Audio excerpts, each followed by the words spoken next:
Estamos de volta com mais um podcast Dupla Estratégia, voltando ao nosso formato original, depois da nossa temporada Dupla de Verão, onde a gente tratou de temas variados, e agora a gente volta para o estúdio com convidados super especiais e a gente já começa com chave de ouro. Hoje a gente vai receber uma mulher que tem uma trajetória fora da curva. Ela é empresária, investidora internacional à frente de diversos colaboradores, mas também é mãe, esposa e tem uma história bem interessante para partilhar com a gente. Gislaine Cavalcante. É uma honra a gente te receber aqui, Gislaine. Muito obrigada, querida. É um prazer para a gente ter você aqui com a gente, viu? Seja muito bem-vinda. Muito obrigada, gratidão pelo convite. É um prazer estar aqui com vocês. Parabéns por esse projeto incrível. Obrigada. E vamos que vamos, né? Dar o Vamos nosso lá. melhor aí. Vai ser um bate-papo muito interessante, gente. É tanta coisa interessante que a gente tem aqui que eu não sei se vai dar pra gente fazer tudo em um episódio só. Eu já queria começar com uma pergunta simples, mas muito profunda. O que você acha que te fez chegar até aqui, construir todo esse caminho de sucesso? Eu acho que foi, na verdade, assim, uma conjuntura, né? Eu brinco que a chama do empreendedorismo, ela já vem junto com a gente, né? Sim. E aí, meu pai falou isso muito bem, porque ele conta que quando eu era criança, eu brincava já simulando que eu tinha uma empresa, simulando que eu tinha funcionários, né? E que a empresa era grande, e que tinha bons resultados. Ele usa isso como exemplo até para os netos hoje, né? Dos filhos dos meus irmãos. Então tem essa chama empreendedora que eu acho que vem. E tem a conjuntura também, eu acho que a conjuntura familiar auxilia muito. Então, acho que meus pais foram muito felizes na questão do incentivo, né?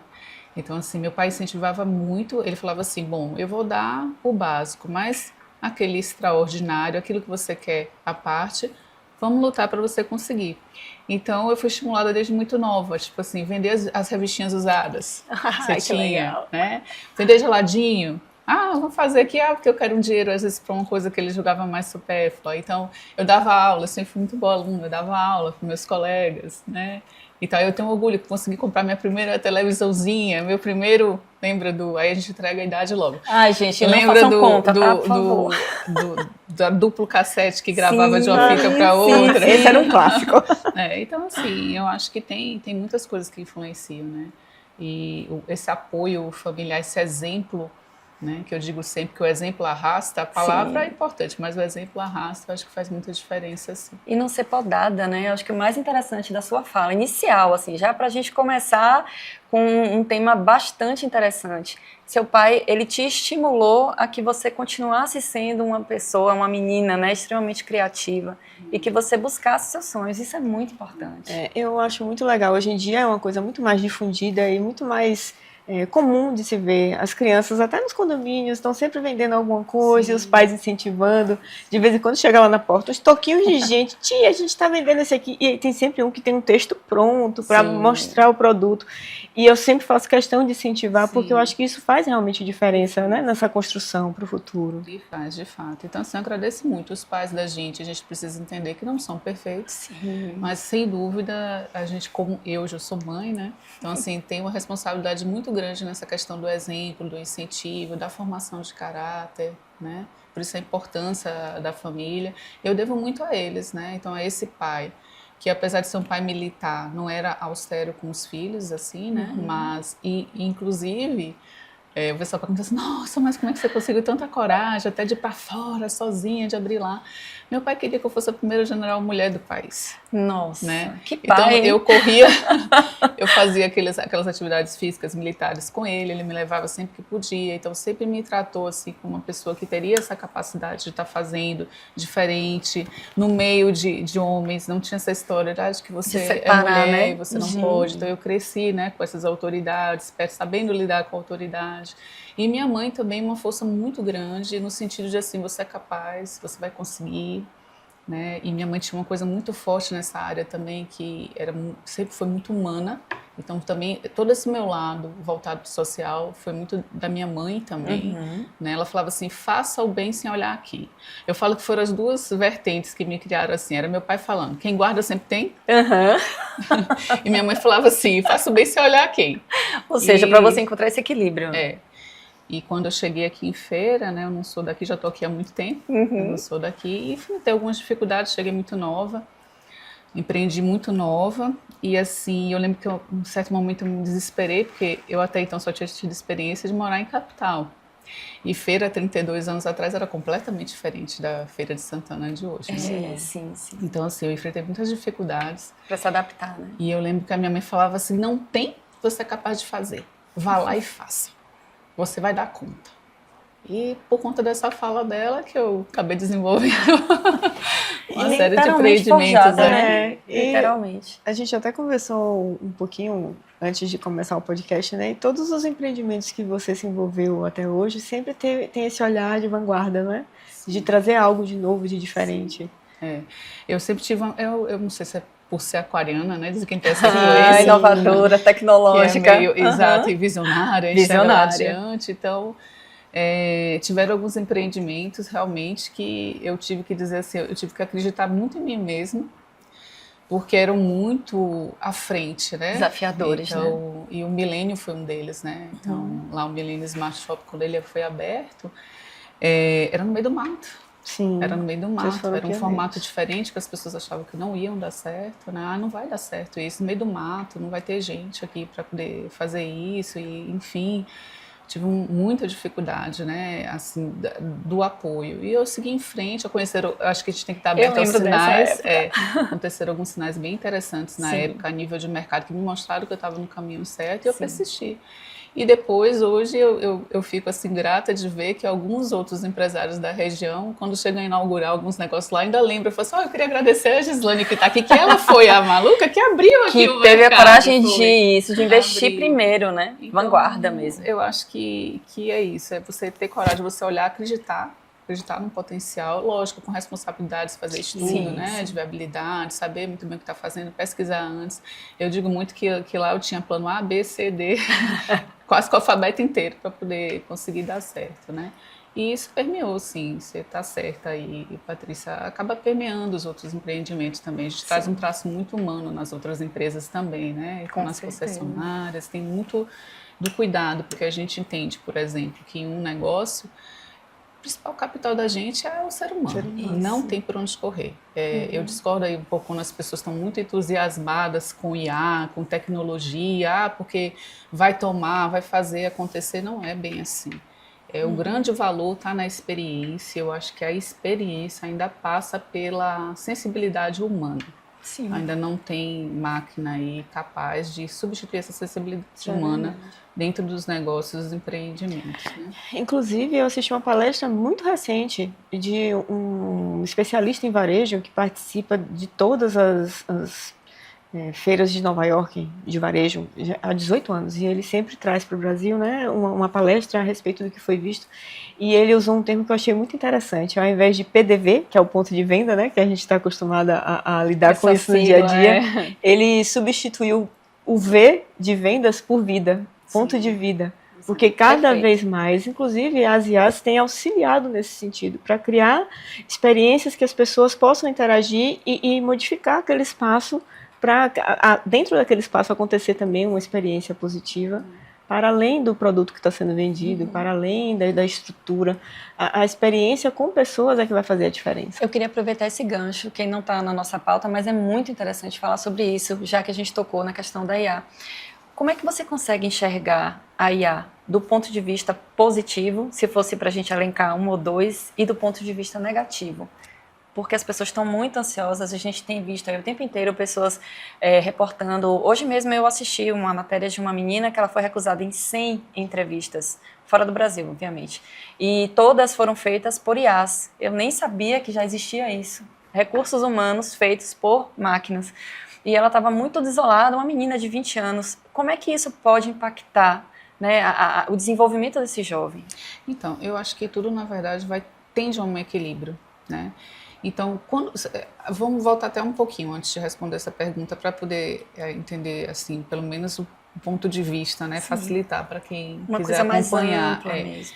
A gente chegou a evoluir tanto nessa questão tecnológica e de determinadas facilidades, o próprio smartphone, que se você observar hoje, tem um comportamento que já está retornando.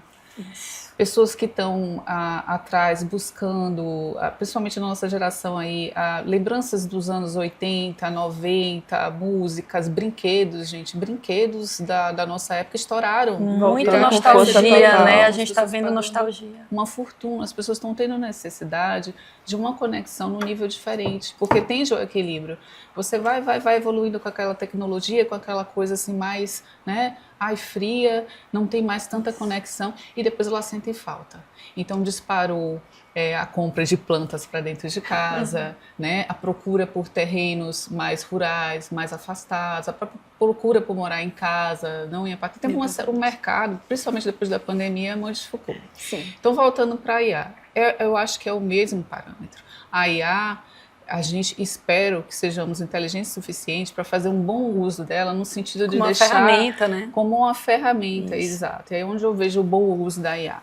Na questão da compilação de informação, Sim. sem dúvida, como compilador de informação, ela é essencial, porque te permite você tomar decisões, você abrir negócios, você fazer estudos de mercado muito mais rápidos com a IA. Isso. Agora, daí para dar um salto para a IA substituir análises que eu acho que são muito mais intuitivas, elas são muito mais que passam pelo aspecto humano, eu já não vejo um futuro bacana.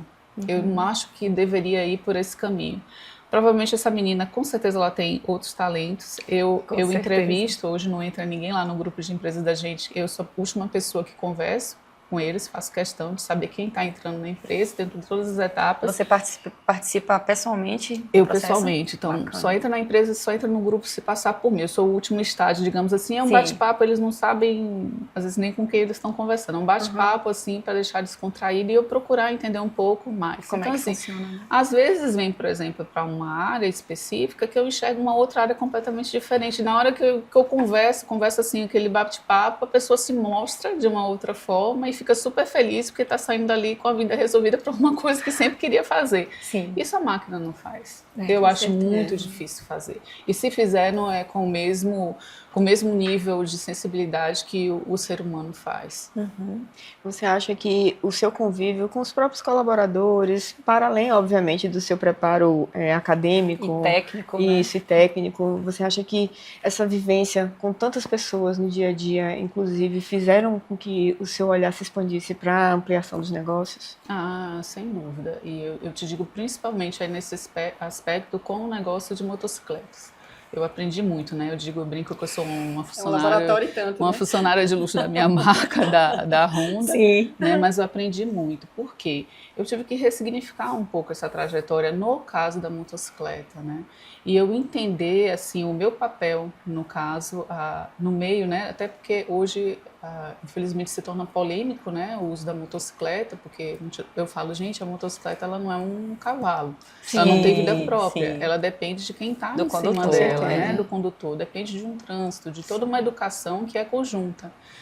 Então, eu fui ressignificando e esse processo de ressignificação, eu comecei a entender o meu papel justamente com esse trabalho de passar por mim quem entra na empresa, de eu ver quantas famílias eu estava ali dando oportunidade, sendo o sustento de quantas famílias ali. Viabilizando, São muitas né? famílias. Tantas coisas. Hoje são quase 400 diretos. Nossa. Né? Então, assim...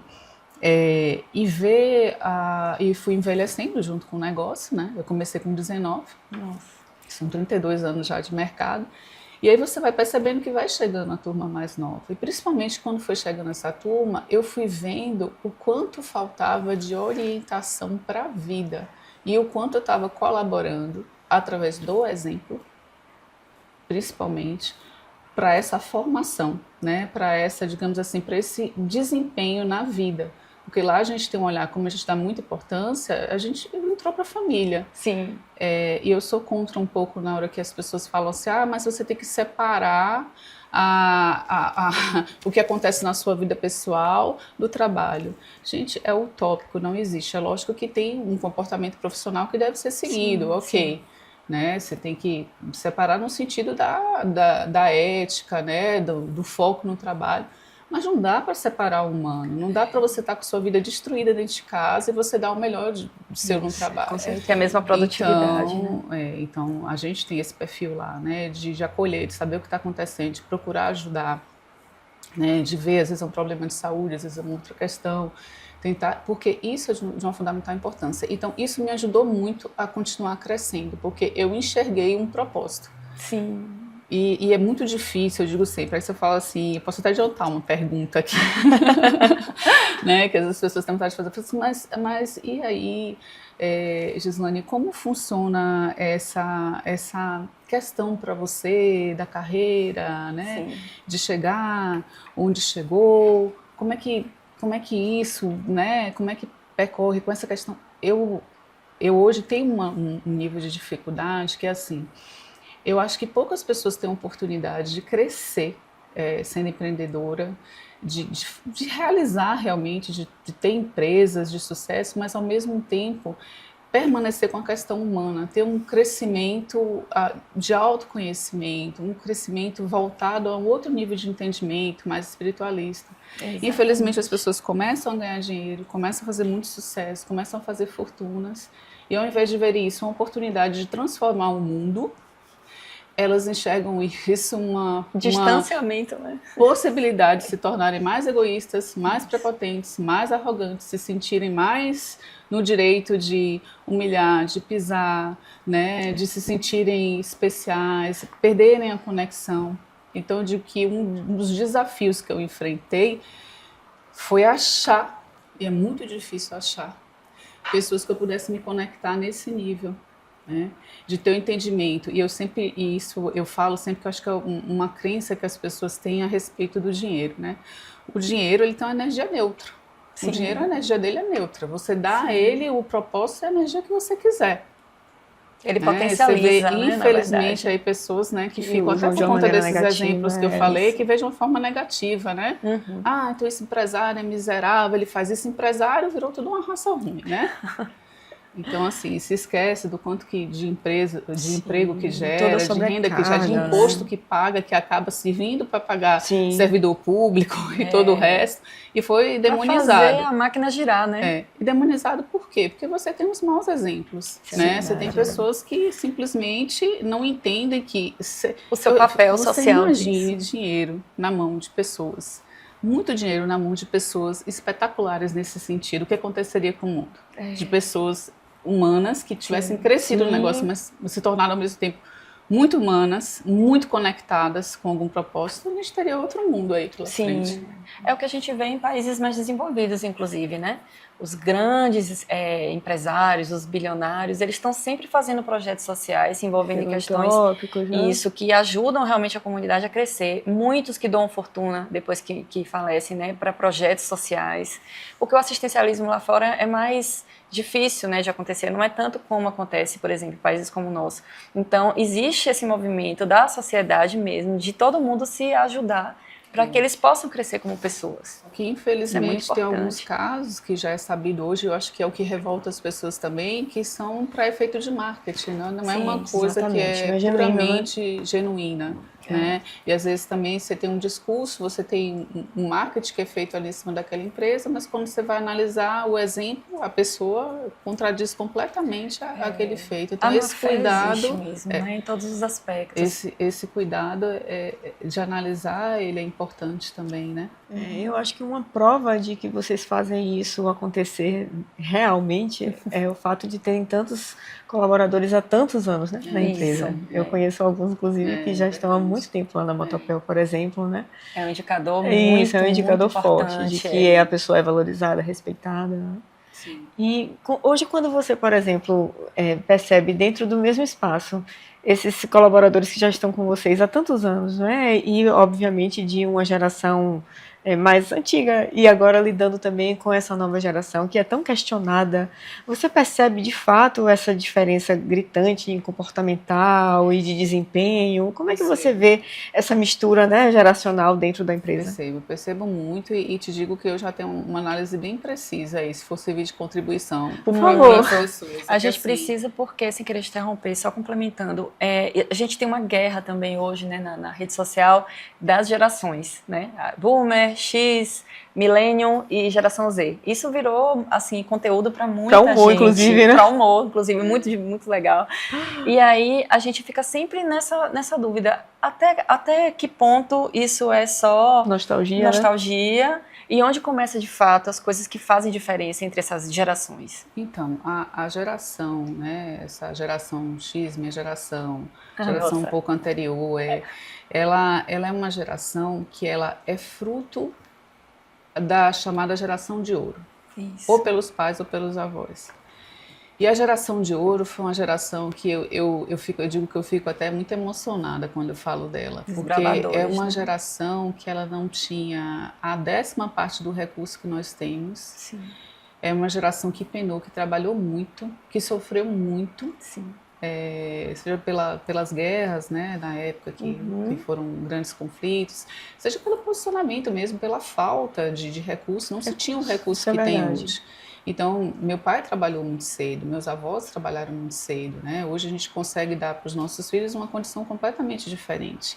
Então, a geração de ferro, a geração de ouro, que é chamada, foi uma geração que eles se esforçaram muito para dar o melhor para a gente, a nível de conforto, de educação, de absolutamente tudo. E aí a gente dessa geração aprendeu a ler e reconhecer isso, né? A gente aprendeu a lidar com frustração desde cedo, a ouvir não, a ter limite, né? A ser corrigido, né? Não estou aqui sendo a favor de violência nenhuma, mas a gente levava um tapinha, um puxão de orelha quando era necessário, né? Enfim. Então, era uma geração que aprendeu a lidar com não, com frustração, com dar errado. E passou a ser mais tolerante, ter paciência de fazer uma carreira dentro da empresa. O que acontece com as gerações mais novas, né? É a geração do imediatismo, da capacidade com frustração reduzida, 0. Sim. Não se pode frustrar essas pessoas de forma nenhuma. Filhos, às vezes, de pais que, como tiveram uma geração de ferro por trás, no papel do avô, no papel dos pais em si, muito austera, cuidadores, né? Quiseram dar tudo para essa criança porque eles não tinham com facilidade, né? Não tinha determinado tipo de comida, de doce, de guloseima com facilidade, não tinha tecnologia com facilidade. Olha o que meu pai fazia comigo: você quer um gravador de 2? Não é completamente necessário, vai lá trabalhar para conquistar. E hoje você vê crianças chantageando, crianças de 7, 8 anos de idade chantageando o pai para ter o iPhone mais moderno que tem no mercado, que custa uma fortuna, porque tem que ter, porque é aquela história do ser pelo ter. Isso. Então, essa geração, ela passou a ter tolerância reduzida, né? Capacidade de se frustrar, esquece, não posso me frustrar, né? Não posso ter... Então, assim, não tem paciência de construção de relação, não tem paciência de construção de carreira, então elas vão saltando de um lado para o outro. Não tem essa análise, dizer assim, olha, a pessoa está apostando em mim, a empresa está apostando em mim, e ela vai pulando, ela vai ali viajando, acha que tudo é muito fácil, que tudo é muito rápido, porque você passou a ter, ao mesmo tempo, exemplos de riquezas estrondosas, né, de uma hora para outra, muito rápidas. A própria internet, né, mostrando uma coisa que não existe, né, fantasias. E tem um detalhe ainda que eu acho mais agravante nesse caso todo. Por exemplo, de novo, né, na geração da gente, o que acontecia, né, porque a gente já estava acabando ali o 3º ano, indo para a faculdade, a gente pode ver, se fizer aí uma releitura dos colegas, você vai ver, as pessoas queriam ser médicos, advogados, engenheiros, construir, queriam ter uma loja, queriam fazer acontecer, era sempre muito no plano físico. Isso. Porque o plano físico, ele gera, quando você passa por uma atividade plausível, realmente, ela está gerando algum nível de recurso, né? O que aconteceu? A substituição muito pelo digital, pela questão da tecnologia, onde de fato você não gera uma cadeia produtiva específica. Uma coisa completamente abstrata, né? Uma vez eu vi uma interpretação do Bitcoin, por exemplo, muito interessante. E você tem quem é a favor, quem é contra, né? É polêmico. E esse senhor era um senhor já de idade, um americano, investidor, e ele falava assim, olha, o Bitcoin ele não é bacana para a sociedade. Por quê? Quando você investe no mercado de ações, você está investindo em empresas que têm um patrimônio, a maioria das vezes, né? Não estou falando das empresas de tecnologia. Sim. Mas vamos lá, um tempo atrás, você investia no mercado de ações que de produz empresas algo, que né? produz algo, gera emprego, tem território, tem sede, tem tudo, e você está fazendo girando economia a girar. máquina. Isso. Quando você está investindo, por exemplo, numa moeda digital, no Bitcoin, se ele tem razão, você está gerando o quê? Sim. É uma especulação. Para onde vai esse recurso? É uma né? especulação, né? Se todo mundo quer, tá mais caro, se ninguém quer, tá mais baixo, mas gera de quê? Vem de quê isso, né? Então aqui eu não estou fazendo crítica a nenhuma moeda a gente digital, só está não, explicando como né? funciona, né, o mercado. Mas serve para realmente refletir. Sim. Então tudo isso passou a influenciar, porque essa meninada nova que chega, já chega com esse pensamento, tudo é muito rápido, então tem aquela história assim, não, o que você vai ser? Não, eu vou ser youtuber, eu vou ser isso, vou ser aquilo, de uma forma muito rápida. Tem alguma coisa de errado com ser influenciado? Não, não tem nada de errado, né? Mas as pessoas precisam ter consciência também da importância ainda de se ter uma estrutura, um esteio, uma base. E assim, para a gente encerrar sobre isso, eu queria te fazer uma pergunta bem específica. E o que é que você vê de maior conflito entre essas duas gerações trabalhando juntas? Porque é uma coisa que é muito curiosa, né? Eu confesso que eu fico querendo saber como funciona dentro de uma organização do patamar que é as empresas que você administra. Como é que funciona isso? Você sente isso muito latente? Tem nesse aspecto, justamente a questão mais do comprometimento em si, da vontade do acerto. Então, os que são mais antigos têm realmente a empresa como uma base na vida, como parte da vida, né? E os mais novos ali, a maioria tem as exceções, né? Sim, eu falo que tem os a gente antigos. fala em geral. Sempre tem, né? Os mais novos, não, tá ali passando um friozinho, sabe? Tá isso, ali, não tem comprometimento, não não cria raiz. quer isso viajar. Cria atrito entre eles. É isso que eles entre si, eles brigam. Gera uma intolerância um pouco dos que estão mais com o pé firme, digamos assim. Gera uma impaciência, uma intolerância. Isso. Pela ordem da carreira, a pessoa crescendo, né? Essa geração já é uma geração de líderes, de gestores pelo tempo que está na empresa, a gente dá oportunidade de crescimento, então são pessoas hoje que estão no cargo de liderança, que quando compara o que elas foram, o que elas representaram com o pessoal que hoje então tem um nível de conflito, diz assim, poxa, né? É essa questão mesmo, que eu vejo que é muito forte. E outra coisa que é muito interessante também, que isso acaba falando muito para eles, fala assim, gente, entenda uma coisa, qualidade de vida, todo mundo quer. Mas vamos avaliar, né, o que é qualidade de vida. Sim. É a história da formiguinha e da cigarra. Quando se está jovem, é a idade que você tem para produzir, para você construir seu colchão, para você ter qualidade de vida lá na frente. Você ter uma velhice bacana, você ter envelhecer de forma segura, né? Tendo condição de bancar sua saúde, né? De viajar, de passear, de fazer tudo. Até porque o corpo sente. Não adianta, por mais tratamento que tenha, estético, de suplemento. Por mais que a genética ajude. Por mais que a genética ajude, a gente vê que o corpo da gente não responde mais ao mesmo pique, não responde mais a mesma condição, a mesma rapidez que a gente tinha antes. Então, a natureza ela é muito sábia em relação a isso. Então, quando você vai chegando na meia-idade, você tem que diminuir. O certo é você, para ter qualidade de vida, diminuir o ritmo, né? Você está focado em outras coisas, mas você só consegue se permitir reduzir o ritmo se você construir um colchão quando você era jovem, que você aguentava trabalhar mais, aguentava mexer mais com o seu corpo e tal. Então, esse pensamento que eu tento trazer para esse pessoal mais jovem, porque senão fica todo mundo escutando tudo, eu digo assim, as vidas perfeitas do Instagram, né? Que na verdade não são perfeitas, mas que sai servindo de exemplo e acha que a vida é só viajar, que a vida é só isso, que tem que trabalhar menos agora, porque que a vida é curta, que tem que curtir. Eu falo, tem que ter equilíbrio em tudo. A qualidade de vida também, ela é proporcional também em determinados aspectos ao estágio que você está, à idade que você está também. Então, acho que esse é um grande ponto que está tendo muita confusão nessa juventude, nessa moçada, sabe? É como se ele dissesse assim, não, imagina trabalhar, eu quero qualidade de vida, aí eu não quero trabalhar a tal hora, eu quero trabalhar... Não é assim que funciona. Você acha que isso é um pouquinho também dos pais que deixam esses filhos tão acomodados, porque eles dão tudo o que eles querem? Também, você vê que os filhos estão demorando muito mais tempo para sair de casa, né? Porque tem, quer queira, quer não, a comodidade também, né? Mas assim, eu acho que também tem determinados pais hoje que enfrentam uma verdadeira batalha, né? Porque são os pais contra o mundo, os pais contra a internet, os pais contra os amiguinhos da escola. Então, assim, eu acho que é um conjunto de circunstâncias. Hoje você tem a família, você tem a escola, você tem a rede social. Então é um conjunto. Todo mundo jogando contra. Jogando contra, porque se vende muita facilidade hoje, né? E partindo para o mercado internacional, que é onde vocês atuam também hoje em mais de 3 países, não é isso? Você percebe essa diferença geracional também? E até como mulher atuando nesses espaços, você sente alguma diferença daqui do Brasil para fora? Então, tem muita diferença, né? Então, vou só voltar aí um pouquinho no tempo. Quando eu comecei, na verdade, a gente faz investimentos, né? A gente não tem operação de empresa. Eu cheguei a ter empresa lá fora. Eu cheguei a abrir empresa na Alemanha, e aí veio a pandemia, e aí depois, por uma decisão estratégica, eu resolvi encerrar as operações e ficar só como investidora mesmo, né, de mercado, né? Então hoje aí eu estou atuando na Alemanha, em Portugal, nos Estados Unidos e na Suíça, né? Mas como é que começou essa história toda? E é bem interessante, por isso que eu faço questão de contar alguns pontos que eu acho que brasileiro ainda dorme muito assim em relação a alguns assuntos bem importantes.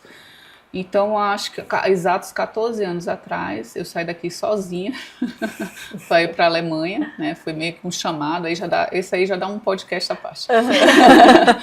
E aí fui sozinha na época, né? Fiquei deslumbrada, eu tinha passado lá antes, tinha visto o mercado, vi uma série de potenciais. Fui desenvolver uma empresa que eu já tinha aqui, um trabalho que eu já tinha aqui, com um dos maiores empresários daqui, né, do ramo de moda, que na época eu era franqueada, né, então eu fui com a proposta de fazer uma distribuição lá no norte da Europa, né, dessa marca específica, então atuei com consultoria lá, foi muito bacana, foi assim, e eu digo que eu peguei a ascensão e queda da Alemanha, né, que é o estado que está agora. Então eu cheguei numa Alemanha que estava ascendendo, e me identifiquei muito porque, né, a questão minha da disciplina, talvez pela educação militar. Então, eu me adaptei super bem e eu acho que aí é onde faz a diferença. O que aconteceu comigo especificamente? Eu tive, pela minha conduta, pela minha postura, pela minha educação, pelo meu conhecimento, a Alemanha, ela validou. É muito difícil, eles não fazem isso para todo mundo. Ele validou todo o meu crédito, digamos aqui, que eu tinha no Brasil. Tanto de formação técnica como financeiro também, que normalmente eles não validam porque não correspondem, né? Sim. A moeda, né? A jurisprudência, ela não corresponde. Se você normalmente, um cidadão brasileiro que não é cidadão alemão, não é cidadão europeu, se ele faz alguma coisa de errado, os bens não se comunicam. Então, por isso que eles têm muito receio, né? Mas validaram e isso me permitiu fazer relacionamentos bem interessantes lá, avançar bastante. Avançar bastante. Então, eu consegui financiar imóvel, coisa que é praticamente impossível para uma pessoa que não é cidadã, né, de lá. E por aí começou. E eu aprendi muito no sentido da questão da organização, né, da seriedade, da pontualidade, de tudo, e vi a diferença e vislumbrei um pouco do que acontecia muito com o brasileiro lá, né? O brasileiro normalmente sai daqui, ele se dá muito bem na Itália, se dá muito bem em Portugal, né? Em países que tem, mas é mais difícil, próxima, né? É mais difícil entrar nos países do norte europeu. Por quê? Porque são países que são mais rígidos, né? A língua já é mais difícil. E uma das primeiras coisas que eu percebi é o quanto que a gente vende mal o nosso país lá fora. Principalmente a mulher. A percepção, né, que eles têm. Então, o que aconteceu, que eu fico triste, hoje já existem trabalhos para combater isso aí. Eu tenho uma amiga, inclusive, que desenvolve no consulado de Munique um trabalho muito interessante a respeito do que eu vou falar agora, porque é a imagem que é vendida lá. E, infelizmente, a Alemanha, já desde aquela época, quando eu cheguei, muito antes, na verdade, de eu chegar, tinha a história do turismo sexual. Sim. Né? Isso é sabido, e principalmente aqui para o Nordeste. Então, a imagem que a mulher deixou lá, mulher brasileira, era muito ruim. era de desagregar as famílias, né? Sim. Das posturas, ou seja, no vestir, ou no comportamento. Era assim gritante, infelizmente, né? Eu digo que a gente passou a ser vendido lá fora muito pelos aspectos sexuais, sensuais, né? Sim. E lógico que a postura diz muito, a forma como você chega diz muito, a forma de você se apresentar, inclusive de se vestir. Eu gostaria que as pessoas entendessem isso, que tem uma diferença muito grande, porque hoje em dia se prega muito essa liberdade, e é verdade, você tem liberdade de fazer e agir como quiser, mas tudo tem um preço. Sim. Não dá para você se vestir como se fosse indo para uma praia, para um bar, para você participar de uma reunião com o alto executivo de um banco. Sim. Nossa imagem comunica, né? Isso. Então, assim, não adianta a gente achar que isso não influencia, que isso não tem um peso. E eu acho que hoje em dia essas questões, essas liberdades, as pessoas confundem um pouco as coisas. Então, eu achei um ambiente de muita discriminação, sim. Eu presenciava, aí eu sofri não pela minha postura, da forma de falar. E as pessoas verbalizavam isso, a diferença. Como assim ser brasileira? Tanto é que as pessoas chegavam para mim já falando alemão, era engraçado, né? Até hoje é um pouco assim, o pessoal faz gozação. Porque... Tudo bem que a aparência ajuda, né? Olha assim, parece uma alemã. Mas, então, tem muito a ver. E eu fui percebendo, eu falei assim, poxa, quanto que a gente perdeu? Porque tem mulheres incríveis aqui, que estariam, né, dispostas e contribuem. Eu tenho amigas lá, como essa, por exemplo, que trabalha no consulado de novo, que fazem trabalhos incríveis, mas que muitas vezes tem sua trajetória dificultada por conta desse estigma, cartão postal que chega lá. E é um terreno delicado, né? Exato. Difícil falar sobre isso e as pessoas aceitarem. Exato. Elas resistem muito, acham que é ofensivo, né? E está descaracterizando ela. Tem que partir para o campo da realidade, porque a realidade é isso aí. E assim, e a outra coisa, eu digo, infelizmente, é a síndrome que o brasileiro tem de vira-lata. De não valorizar, de achar que é um povo inferior, né? De achar que não tem, sei lá, a mesma inteligência, a mesma capacidade. Gente, eu digo para vocês que eu estou há 14 anos. O que difere o cidadão alemão do cidadão brasileiro? O cidadão brasileiro, ele tem certeza da impunidade. Ele tem certeza que ele vai praticar os delitos, que ele vai... ser desonesto, causar acidente de trânsito, dirigir drogado, embriagado, fazer acontecer, que depois vai ficar tudo bem. Vai dar um jeitinho, né? E lá, não. Lá, a lei existe, a punição existe. Desde o presidente do maior time de futebol de lá ser preso porque sonegou, né, fiscalmente, até um cidadão que bebeu, foi lá, fica um ano suspenso, né? Não, vou burlar, vou dar o jeitinho. Eu tô falando de alemão, tô falando de brasileiro. Aí vai lá, pega o carro e dirige. O que acontece com ele? Ele tem a carteira dele cancelada definitivamente enquanto vida tiver. Nossa. Porque ele tinha que cumprir a suspensão de um ano. Então, as coisas funcionam, a lei funciona. E dói no bolso. Então, isso é que faz a sociedade estar organizada, as coisas funcionarem. A ter segurança jurídica, a ter segurança, né, física de você andar. Infelizmente, que foi que aconteceu, né? Dos 14 anos para cá, acho que todo mundo acompanhou, eu pude acompanhar mais de perto, foi a história da imigração desregrada. Eles sofreram, realmente, foi uma política de muitos erros. Aí quem é administrador consegue ver facilmente quais foram os erros deles, que foram muitos, né? E eles não estavam preparados para receber a quantidade de pessoas que eles receberam de forma tão rápida, né? E isso aí acabou desestruturando os setores, né? De transporte, de saúde, de coleta de lixo, de tudo que se possa imaginar, né? Trouxe uma insegurança para a sociedade, porque chegavam pessoas de outras culturas que não queriam se adaptar. Quando você é convidado num país, é recebido num país, o mínimo que você pode oferecer a esse país, para ser assim, ter uma atitude de reciprocidade, é o quê? Você falar a língua, respeitar as leis, né? Não querer impor a sua cultura. Então passaram a impor a cultura, passaram a impor a religião. E aí começaram a violentar mulheres, né? Porque as mulheres lá sempre tiveram a liberdade de andar, isso é conhecido. Né? Eu lembro a primeira vez que eu levei meus filhos, eu fui sozinha, eu levei meus filhos, era um verão, a gente passeando lá pelo Parque de Munique, E no verão, eles ficam nus no parque. Sim. Ponto e acabou. Eles são Nus, assim, né? completamente nus. mesmo. Eu E achei que fosse todo só mundo- topless. Não, e é Ninguém se homem e importava. mulher. Os Quem se nórdicos são assim. sentia à vontade, Sim. fica. Uhum. E eu lembro do susto dos meus meninos, do susto do meu Cultura esposo, interessante, uma né? confusão. Eu tendo que, ao mesmo tempo, dar risada da situação, acalmá-los, porque eles entraram em parafuso, em pânico, literalmente. Como não se a gente aqui não da andasse nossa meio cultura. pelado É. também, né? E isso eles sempre se respeitaram muito, não tem histórico, é impressionante. Não tem histórico né, não Violência tinha sexual, de né? violência, de abuso.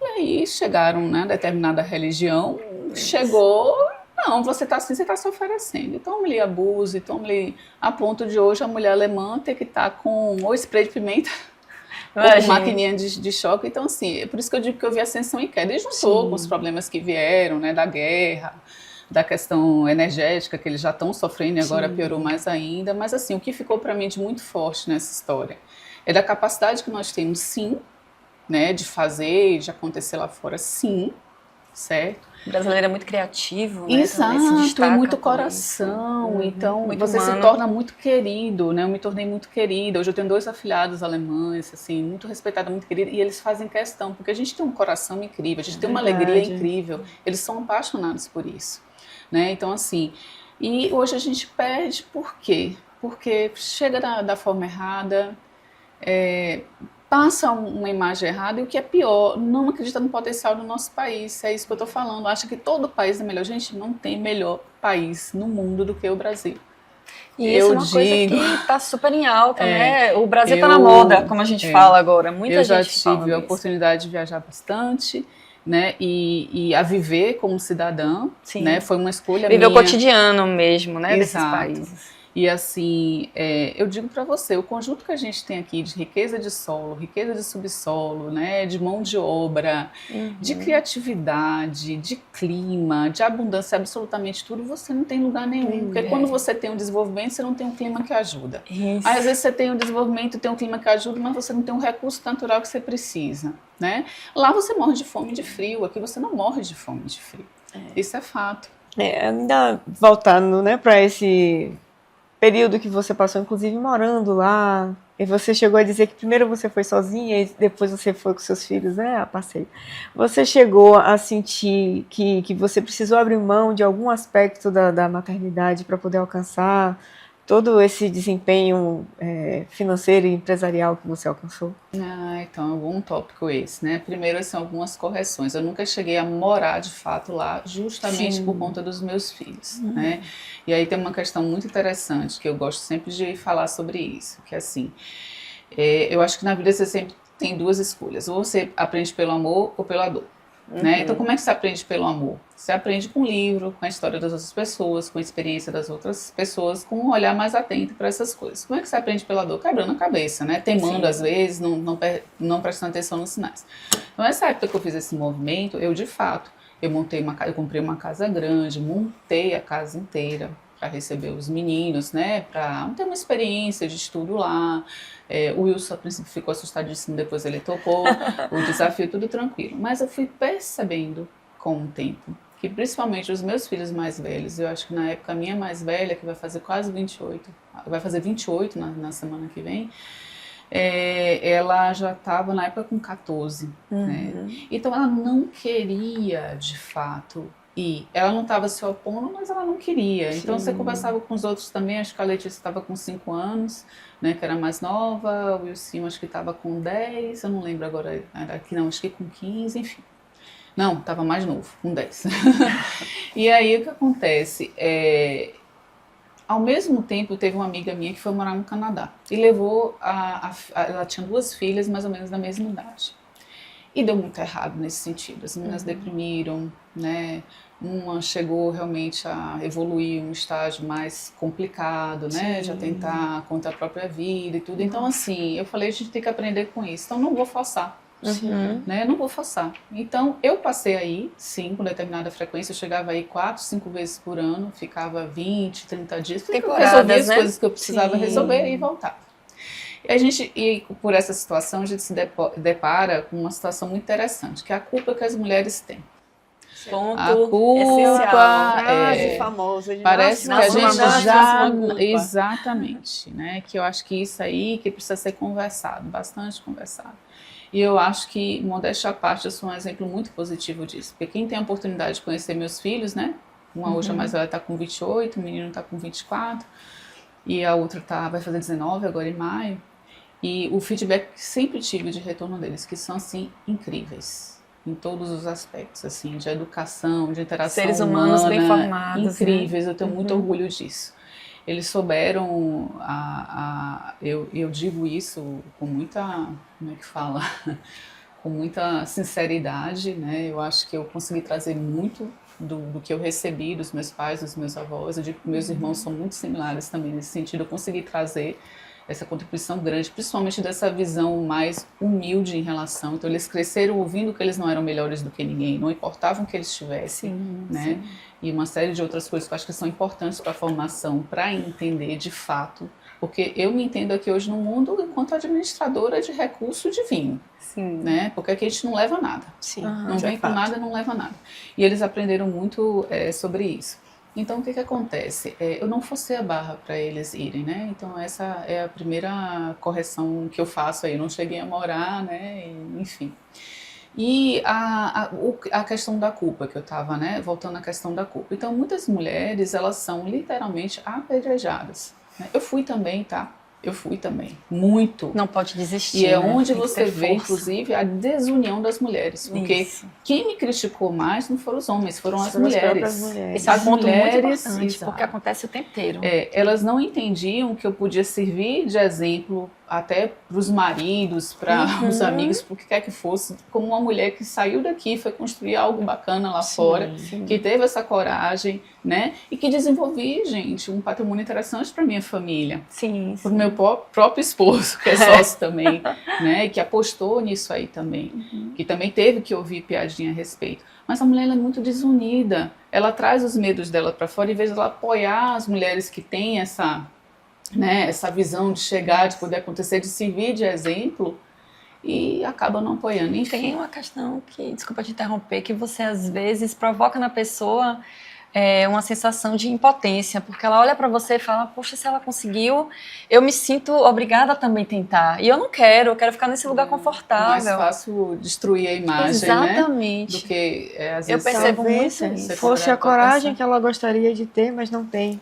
As pessoas acabam sendo julgadas pelo que elas gostariam de ter coragem de fazer. E a questão da culpa que aparece nesse momento é justamente por esse peso todo que a sociedade traz. E você, e quando eu falo que eu me considero um bom exemplo nisso, porque assim, eu sempre achei isso, e eu falo isso direto, inclusive eu estava falando isso para minha irmã mais nova semana passada, que está com os filhos pequenininhos. Gente, o que importa é a qualidade, não é a quantidade. Exatamente. De nada adianta você abrir mão da sua carreira, você tá o tempo inteiro em casa e estressada, infeliz, maltratando frustrada. as crianças, frustrada, achando que aquilo vai resolver. Às vezes com pressão do marido, não, você tem que trabalhar menos, você tem que dar mais atenção à criança.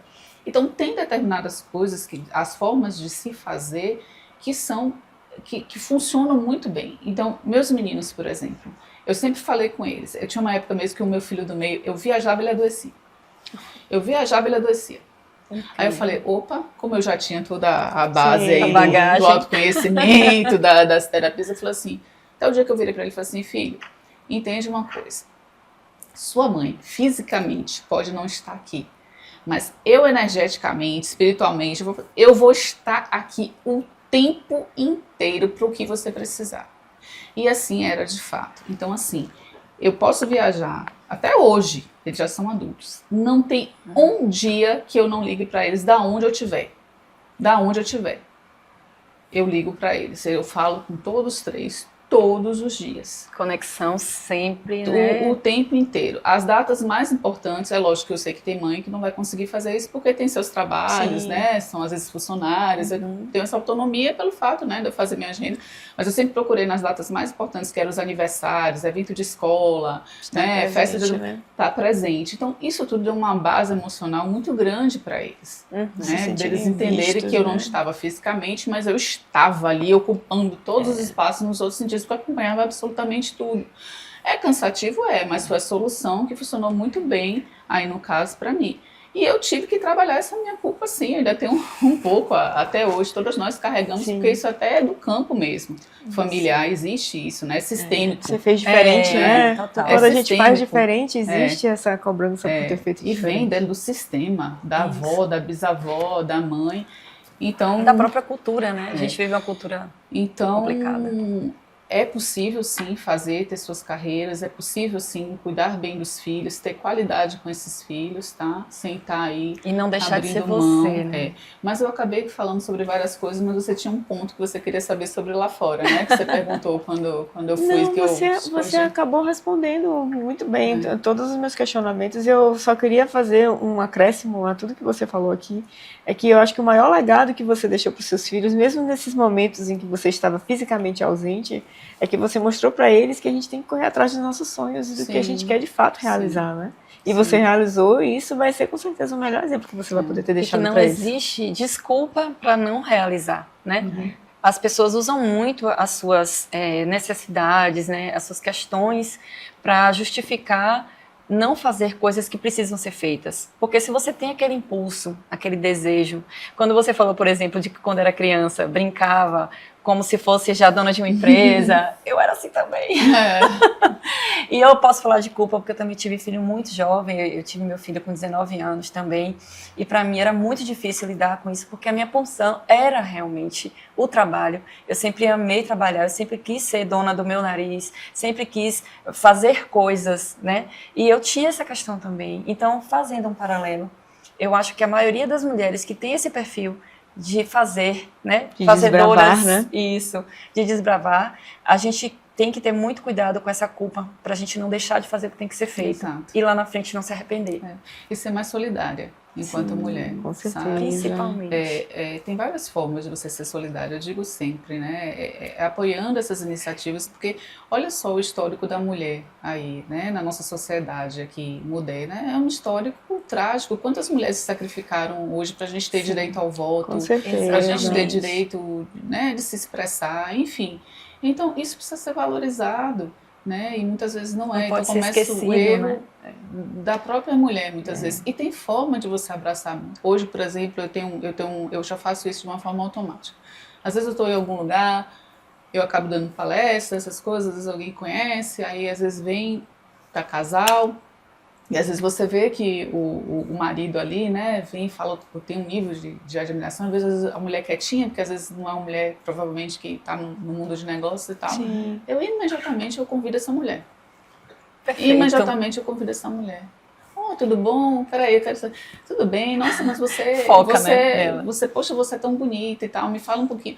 Convida essa mulher para participar. Isso é Porque é o verdade. que vocês estavam falando no início, às vezes fica, sabe, assustada, tipo assim, e vai pro negócio da culpa, poxa, eu não dei conta. Isso. Ai, eu não consegui desenvolver eu não sou igual o a negócio, ela. porque Tem isso eu não também. sou igual a ela. Não tem nada de errado, gente. Mesmo a mulher que decide não trabalhar, ficar Sim. em casa, que é um trabalho também super bacana, Muito é uma questão invisível, né? de escolha. Eu só peço para essas mulheres serem um pouco mais inteligentes em relação ao financeiro, que eu acho que isso que é muito Com confundido às certeza. vezes, né? Com certeza. Façam uns acordos também, porque ficar em casa é um trabalho. E essa mulher precisa ter uma segurança financeira também, para ela continuar em dedicação exclusiva para esse marido, para esses filhos, né? Saber como as coisas acontecem, ter muito cuidado com esses casamentos que toda a vida financeira, tudo que está relacionado a patrimônio é apenas a cargo do homem, a mulher não sabe de nada, não sabe o que está acontecendo. Isso tudo é muito perigoso. A gente sempre fala, aí na linguagem terapêutica, que é assim, ó, a gente é 50% sombra, 50% luz. Então Sim. não dá para dar espaço para os 50% sombra de ninguém. Então eu digo assim, que eu, ou por um acaso aí, eu acompanhei 11 divórcios, né? Nossa. Infelizmente. De casais próximos. De casais próximos, alguns bem sólidos, assim, né? Bem difíceis, algumas histórias, e das mais variadas possíveis. E aí eu digo, independe de crença, raça, país, social, cor de pele, o que for. É impressionante, né? Como atravessa assim, mesmo, intrigante, e por isso que eu falo de coração. Mulheres, fiquem mais atentas a essa questão do financeiro. Agora, atualmente, eu vi um caso muito interessante. De um casal, não tem filhos, mas todos os dois têm carreira. Sim. Ele foi transferido para uma situação muito bacana, financeiramente, mas ela também tinha um trabalho dela que ela acompanhando, ela perderia parte desse trabalho. Uma ela conseguiria manter a distância, o outro, que era uma renda significativa, ela perderia. E ela imediatamente fez um acordo com ele. Fez um acordo com ele. Eu vou. Mas esse trabalho aqui que eu estou abrindo mão, você vai ganhar super bem e você vai me pagar esse valor aqui. Perfeito. Então, assim, eu achei muito bacana, muito louvável a atitude de autorresponsabilidade com ela, né? E o que é acordado, né? O que é acordado dele, não sai caro, como a ele gente foi fala. realmente, Ele honrou. assim, muito bacana. É por isso que a gente já entra aqui até numa outra historinha, que é a questão de hoje, por que essa disputa, né, entre o masculino e o feminino? Eu olho isso com muita tristeza. São dois princípios que são fundamentais. Que se complementam, gente, né? Que Ou se deveriam. complementam e que deveriam estar se respeitando mais, né? E hoje a gente foi por uma veia que é necessária, sim, né? Que é defender um pouco as mulheres, até porque a gente viu um nível de agressão aumentando, de desrespeito. Ok. Mas também não dá para botar todo mundo no meio do balaio e sair massacrando os homens do jeito que está sendo feito. Tem homem que entra em palestra, entra em evento, gente, que... Hostilizado já hostilizado, não dá para ser assim. E outra coisa, não dá para ser. Homem não vai ser igual a mulher, mulher não vai ser igual a homem nesse sentido. A gente tem uma carga hormonal diferente, tem toda uma...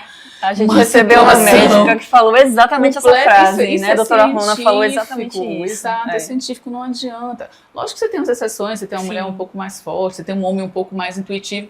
Ok, mas precisa ser respeitado, porque é muito mais negócio, trabalho em equipe, parar com essas disputas, sabe? Se complementar de fato. Se complementar. Né? Então, achei a atitude dele, assim, louvável, assim, muito bacana. Então, fica aí a dica para as mulheres. Cuidarem mais disso. Prestem atenção, viu? Eu acho que esse momento tão duro que a gente está enfrentando, né, nessa questão de ter aumentado o número de feminicídios e tudo mais, acaba tendo um aspecto positivo na abertura da discussão e dos homens que, apesar de não ter essa postura, né, machista e... Eram mais omissos. Isso, né? Eles eram mais omissos e eles estão começando a se posicionar e a enxergar melhor o lado da mulher. Essa coisa da gente, muitas vezes, eu falo porque eu fiz um pouco isso quando eu maternei, na época, dentro do meu casamento, eu tinha a oportunidade de ficar no cuidado exclusivo do meu filho, né? Nos primeiros anos. Isso, né? e o pai de Arthur suprir com todas as questões financeiras, mas eu tive uma dificuldade imensa de sair dessa imersão que eu fiz e emergir novamente. Mergulhou muito profundo. Isso, né? e ter esse tempo de se reajustar e de se realinhar, o olhar masculino precisa ter esse cuidado, né? Sim. E a gente vê que hoje essa discussão já está mais ampla, mais aberta, né? As pessoas já conseguem vislumbrar, né, um apoio mútuo que antes não se era nem discutido. Eu acredito que esse ponto de inflexão aconteceu justamente para que os bons se manifestem. Porque a gente via realmente uma missão muito grande desses homens bons, que são muitos, são a maioria, inclusive. Porque a minoria que faz mais barulho é realmente quem está ali para atrapalhar, né? Mas essas pessoas, elas precisavam vir à tona e elas estão vindo, os homens estão cada vez mais se posicionando, se colocando a favor da gente. Tornando aliados, né? História, os que são de se positivos. Colocar no lugar do outro. Porque, assim, a mulher, ela tem pai, ela provavelmente tem filho, tem avô, tem irmão. A mesma coisa o homem, tem mãe, com certeza, também de alguma, né? Tem filha e tal. Então tem que ter esse olhar de se colocar no lugar do outro, né? Eu queria voltar para um momento do nosso papo que você falou com seu filho que você não estaria ali fisicamente, mas estaria, né, espiritualmente, sempre conectada a ele. E a gente já tinha falado sobre isso antes, né? Sobre esse seu mergulho nas terapias e no universo espiritualista. Você acha que todo esse conhecimento que você trouxe, né, para o seu desempenho empresarial e voltado para se relacionar com as pessoas, faz diferença? Faz total. Nossa, é assim, porque primeiro, quando você tem você desenvolve, né, a prática do autoconhecimento, acho que uma das primeiras consequências é você parar de se vitimizar, né? Sim. E aí vem até uma grande diferença, que eu acho que uma coisa não substitui outra, né? Que é assim, o trabalho da psicologia convencional, por exemplo, né? Ela tem um papel muito importante. No entanto, na maioria dos casos, principalmente quando você recebe acompanhamento, porque você, por exemplo, convive com determinados transtornos e tudo, você, para a psicologia, você é vítima, né? Então, vamos lá, que nem o caso lá das mulheres ou homens que são vítimas de parceiros narcisistas, né? Então, para a psicologia convencional, quando você está com um profissional acompanhando nesse caso específico, você é a vítima, né? Quando você vai para a terapia de autoconhecimento, já muda um pouco o olhar. Porque que diz assim, peraí, qual é a parte sua que se colocou nessa situação? Isso. Qual é a parte sua que se conecta, né? Que está se conectando com isso aí? Como é que está essa dependência emocional que faz você estar aceitando esse nível de abuso, de ameaça e tal? Então, você traz para a autorresponsabilidade. Então, isso é muito mais fácil, é muito mais, digamos assim, eficaz para se resolver. Do que, de repente, você tá ali só, né, no nível, tá? De novo, é super eficaz e necessário, tá? Não tô aqui são coisas diferentes. São coisas diferentes, né? Podem se até complementar. Porque a psicologia, inclusive, por exemplo, nesses casos do narcisismo, traz técnicas muito precisas para saber lidar, né? Com o agressor, é muito bacana. Mas eu digo assim, a terapia de autoconhecimento, ela trouxe esse olhar para mim, que é um olhar muito mais amplo sobre a vida, e eu sempre tive muito isso. Eu queria me tornar melhor, assim, não por competição, mas para me superar. Então eu queria estar quebrando os meus desafios, me melhorar como pessoa. Minhas orações diárias são assim, poxa, me permita me melhorar como pessoa, sabe? O que eu preciso aprender? Que eu acho que ninguém veio aqui a passeio, né? A gente veio para aprender, veio para ser feliz. Eu também sou contra o pessoal que fala, que veio pagar. Que veio também sempre não veio para ser feliz, mas também não veio a passeio, veio para crença. aprender. Então a gente tem que ter. Então me ajudou muito, é um diferencial muito grande da forma como, né, que a gente volta lá no início, que a gente começou a conversar, a forma como eu conduzo a empresa hoje, a forma como eu organizo, como eu faço a minha interação. Né? E é uma coisa também que eu não consigo entender como é que as pessoas elas negligenciam essa questão energética, porque a energia é uma coisa que existe independente de religião, ela é provada cientificamente. E as pessoas continuam insistindo muito em não olhar para isso. Então, assim, gente, de novo, a intenção não é criticar nada, nem ninguém, nenhuma atitude, mas é uma diferença muito grande um ambiente que tem muita bebida para um ambiente que não tem. Um ambiente que está tocando uma música clássica, né, uma música de uma maior qualidade vibratória para uma música de baixa frequência, que tem uma letra terrível, que prega coisas.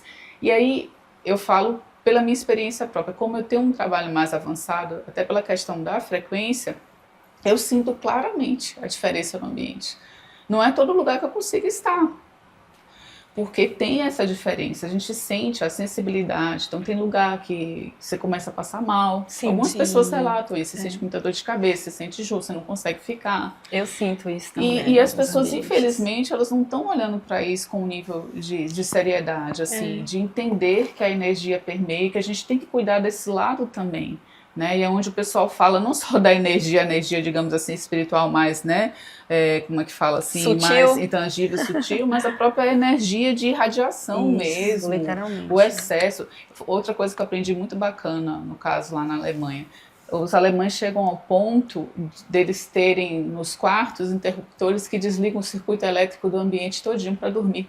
Perfeito, para não ter as você vê que afeta as ondas, né? Eu já presenciei, no início, quando você chega e fala assim, gente, frescura, nada.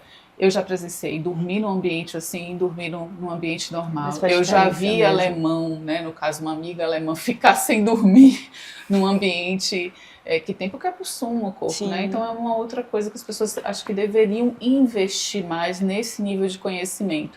Se investe muitas vezes em roupas caras, bolsas caras, em tudo quanto é símbolo acadêmico de status, mas quando chega na hora de cuidar, investir numa terapia de autoconhecimento, investir num trabalho energético num nível melhor, não... existe um movimento até positivo hoje, as pessoas estão muito mais preocupadas com cuidar do corpo, cuidar da alimentação, né? Que é muito bom, inclusive, só que se esquece de que tudo que a gente está consumindo também influencia no bom andamento, né? Das nossas funções vitais e tudo mais. E eu percebo nitidamente isso, a gente até conversava sobre isso, né, Paty? Que depois que eu me tornei mãe e que eu adentrei nesse universo também de estudar estudar um pouco mais a respeito das frequências e tudo mais. Eu não consigo mais assistir filmes violentos, filmes de terror. Você lembra que eu te falava isso? É isso que eu falo, né? A gente já Eu conversava falava isso sobre pra isso. ela porque eu tive filho muito cedo, só complementando a fala de Lívia. É exatamente isso. Quando eu tive filho, eu comecei a enxergar o mundo de outra forma. Eu acho que ele tive uma mudança energética, né? Digamos assim, sutil, que eu não percebi. E eu falei pra ela, você não vai mais conseguir um dia que você tiver um filho. Eu não sei se coincidiu, mas foi exatamente isso que aconteceu. Foi uma junção de acontecimentos e eu percebo isso nitidamente. Eu também não me sinto bem em qualquer ambiente. Eu percebo onde não me cabe mais, porque as pessoas já não estão na mesma frequência.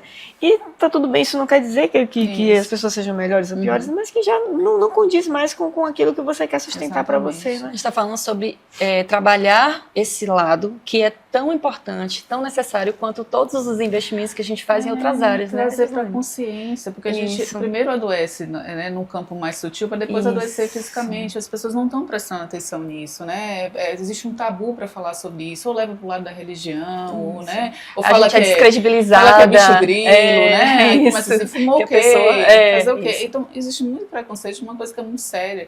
Existem essas experiências hoje, aquela famosa experiência com a água, né? Outra coisa também, lá na Alemanha, os meninos pequenininhos fazem a mesma experiência da água com arroz, né? Sim. E daquela história de você fazer oração, falar palavras positivas. Falar palavras. Então, assim, existe, é real. E aí as pessoas precisam entender que quando botam um filme para assistir, um filme de terror, um filme de guerra, um filme de muita atrocidade, fica impregnado ali aquela frequência. No seu campo, né? Então o seu corpo entra num estado de tensão, num estado que não é bacana. Né? Isso é fato. Então, ok, de novo, não é para criticar, né, quem gosta, mas colocar isso um é ponto de real, atenção, isso precisa ser observado. Né? E acontece, está em todo lugar. Acho que tem umas 3 semanas, a minha família, né, os meus filhos estavam com os amigos, aí estavam assistindo lá uma série, e a série era... O assunto da série era a traição, mas assim, todos os níveis de traição, seja no âmbito dos negócios, como na vida particular. A série inteira, eu falei, gente, pelo amor de coisa, Deus. né? O que você vai extrair extrair de Eu positivo de assistir um episódio inteiro, porque eu de fato não dou conta. Eu acho que eu não preciso presenciar aquilo, não preciso me tornar um expert naquilo, não preciso estar absorvendo aquilo daquela forma. Tem outros conhecimentos que está dando para absorver que vão me fazer muito melhor. Então, essa escolha hoje... eu acho que ela está sendo negligenciada literalmente. E o que é pior, as crianças e os adolescentes estão sendo expostas a isso aí. De uma Cada forma vez mais muito... cedo, inclusive, Exatamente, infelizmente. Esse movimento que a gente vê na internet hoje, da guerra dos sexos, né, de colocar meninos contra meninas, isso está sendo um problema muito grave justamente por isso, porque eles não têm maturidade ainda para entender essas nuances, né, que perpassam os dois mundos de homens e mulheres, e eles acabam absorvendo isso de uma maneira muito intensa. Só uma última pergunta sobre isso. Como é que você, sendo mãe, né, uma mãe, né, que tem realmente muitas atividades, hoje seus filhos estão adultos, mas em algum momento da sua vida você precisou prestar atenção nesse ponto, né, de cuidar e forjar os meninos para que eles fossem meninos e meninas que estão, digamos assim, bem socialmente falando, né, com convivência com pessoas. Como é que você acha que a gente pode contribuir para esses jovens hoje, uma palavra para esse jovem em relação a esse... Eu acho que literalmente, falando, né, de forma muito popular, se metendo na vida das pessoas, sabe? Porque assim, eu acho que foi outra coisa que se perdeu, que essa geração que eu falei de ouro, de ferro, tinha muito isso, de respeitar os mais velhos, respeitar a experiência dos mais velhos. Isso vem de outras civilizações, né? Vem de outras tribos primitivas, você tinha os xamãs, você tinha os caciques, que eram respeitados. E hoje as pessoas não querem respeitar a experiência, sabe? Dos mais velhos, não querem ouvir. E algumas coisas precisam ser faladas. Eu, por exemplo, eu sou contra essa história, a briga de marido e mulher, ninguém mete a colher. E por conta disso, muitos estão morrendo, para um lado e para o outro. Exatamente. Então eu acho assim, tem que ter um limite um pouco para as coisas. Eu acho que se eu sou amiga, eu digo sempre, eu sou amiga. Né? Exatamente. Eu sou amiga, uma eu sou errada amiga. Ali, vou pontuar. Se eu ver alguma coisa errada, eu vou pontuar. Né? Eu concordo. E assim, eu vivi essa experiência muito com os amigos dos meus filhos. Porque eu acho assim, se a mãe confiava para mim, para eu estar com aquela criança ali, né, e acontecia muito, porque eu sempre fui muito de puxar, os meninos sempre foram muito de puxar, eu falei assim, tá por minha conta. Então eu educo. E esses meninos hoje cresceram, eu digo, doidos por mim. Muito bem os amigos da minha filha mais nova, do meio e os mais velhos, têm a maior coisa comigo. Porque, assim, me ouviram e eu me metia mesmo, eu me preocupava, eu perguntava, e eu falava, vou pra beber, eu não vai não, tia, vai dormir aqui. Não quero nem saber. Eu já tirei os meninos, foi uma cena muito engraçada, um show que foi, um show terrível para adolescente, assim, droga rolando solta, e começou uma agitação também, o cara já entrou, eu falei, meu Deus, não é de Deus não, socorro. O cara já entrou aterrorizando no palco, eu fiquei muito assustada, enfim. E encheu demais, eu lembro que o Wilson falou assim, você não vai lá que você não é maluca. Eu falei, o quê? Não mexa. Foi lá e pegou os meninos. Pra mãe, eu digo que mãe, quando vê filho em situação de perigo, não tem policial, não tem bombeiro, não tem nada. Saí puxando a corda, tirei não só minha filha, mas tirei os amigos todos que estavam juntos, saí ligando pra mãe, as mães todas. Tirei, tava assim, assado, não deixaram o desânimo, muito obrigada. Porque se fosse outra, eu dizia assim, não, vou cuidar do meu filho. Então eu sempre tive esse cuidado e eu acho que isso faz toda a diferença, porque no final a criança se sente protegida. Sim, com certeza. E tem discussões que precisam ser feitas. Então, por exemplo, a minha filha mais nova, ela, a geração, né? E a internet que pode tudo, porque o papo da psicologia, do empoderamento feminino, a minha mãe, eu posso usar o que eu quero, que não é assim. Eu falei assim, não, tá muito curto. Tá muito curto, você vai tirar. Porque você falou assim, olha, você tem que aprender a lidar com isso. Tem os ambientes, ambiente de praia é uma coisa, ambiente, né, de trabalho é outra coisa, ambiente de empresa é outra coisa. Tem regras que não podem ser isso, burladas, porque né? precisa, gente. Eu acho que nenhum direito individual ele pode estar acima de contrato social. Exato. Porque senão a gente volta para a barbárie. De fato, se for para cada um achar que tem o direito de fazer absolutamente tudo, vamos mandar todo mundo nu, né, na rua, vamos fazer tudo, sair fazendo o que quiser, bem entender. Não é assim que as coisas funcionam. Existe um contrato social que foi o que nos trouxe até a civilização. Né? Somos civilizados. Saímos da época do primitivismo, da barbárie, que todo mundo podia fazer de fato tudo o que quisesse. E começa nas pequenas coisas, né? Então, eu me meto, eu falo.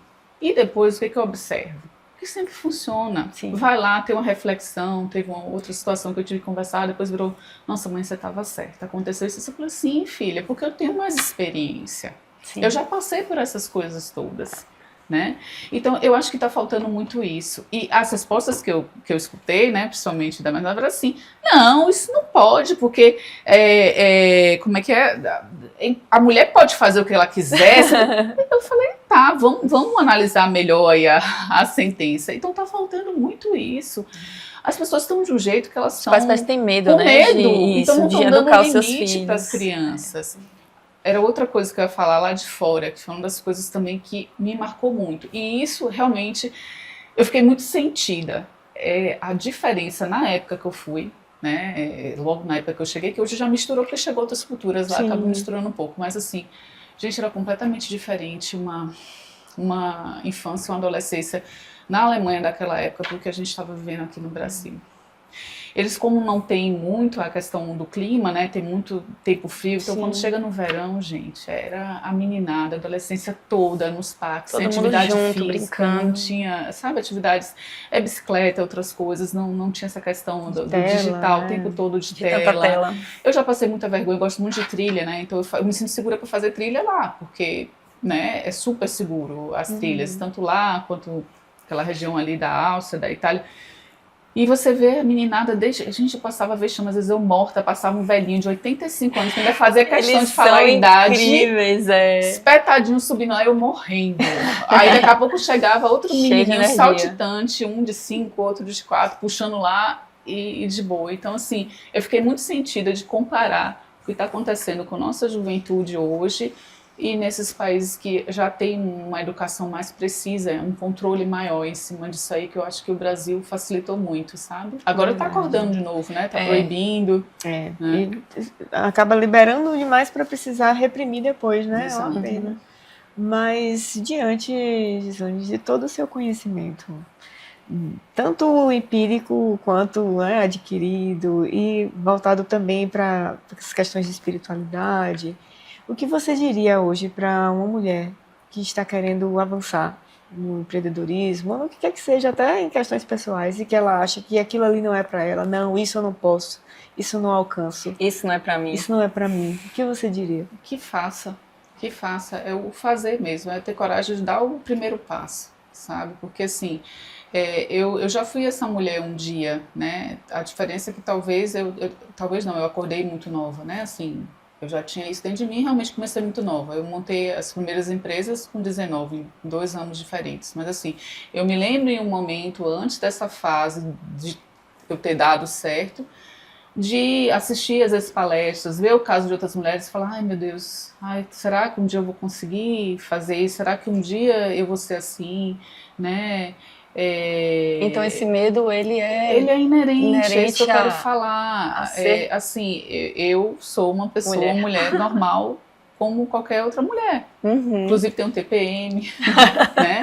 Todas eu tô essas longe questões de ser perfeita, né? Então, eu acho que as pessoas têm que entender isso. Não existe perfeição. Não é porque a outra pessoa é perfeita, a outra pessoa teve oportunidade. A outra pessoa, em algum momento, foi lá e fez. Teve coragem de fazer. Né?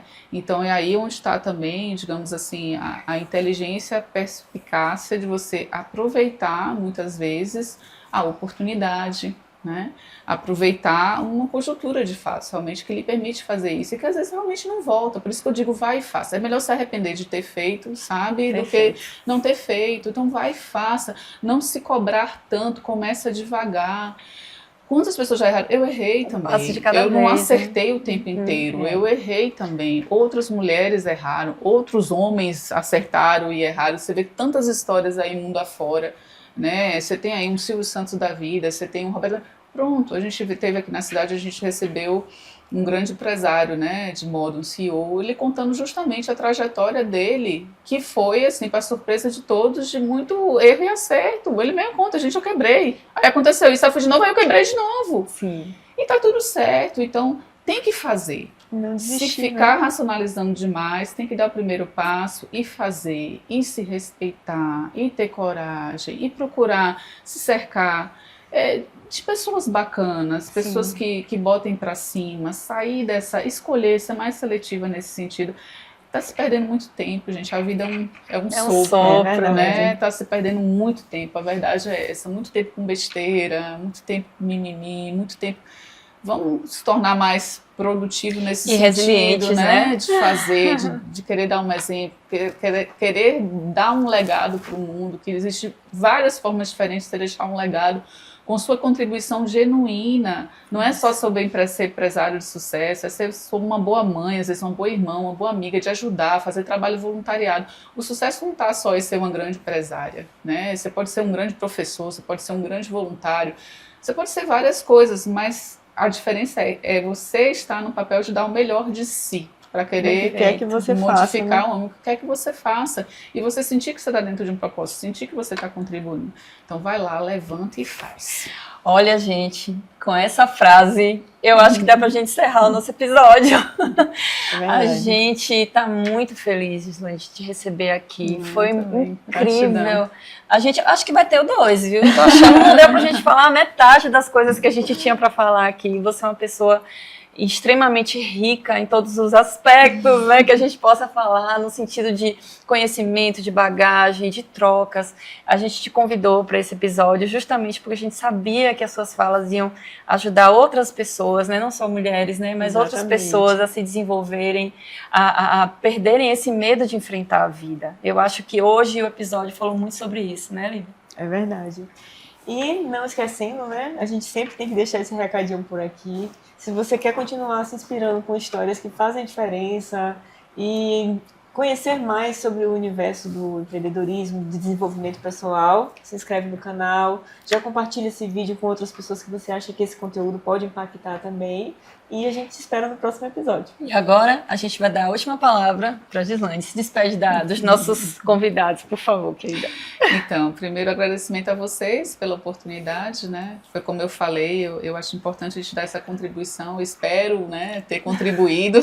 E contribuiu muito. Né? Espero ter contribuído, que o propósito desde o início foi esse, né? Então, assim, gratidão pelo convite. A gente que te agradece. E dizer também que aqueles que também se sintam à vontade, querendo depois também, né, continuar, eu também dou palestras, eu tento contribuir de todas as formas que são possíveis, né? Porque eu acho assim, eu sou grata a tudo que eu tenho e eu acho que a forma de retribuir é fazendo com que outras pessoas também despertem, possam ter oportunidades, né? Possam também fazer o mesmo. É aquela história da gentileza que gera gentileza, né? A história do bem que espalha o bem. Que às vezes a pessoa ouve uma frase sua e muda um pensamento. Assim isso que é espero, importante. de verdade, assim espero. Espero tocar assim os corações, né, para que as pessoas despertem em algum nível, né? Eu falo sempre, a gente está aqui no aprendizado, eu ainda tenho muito que aprender, né?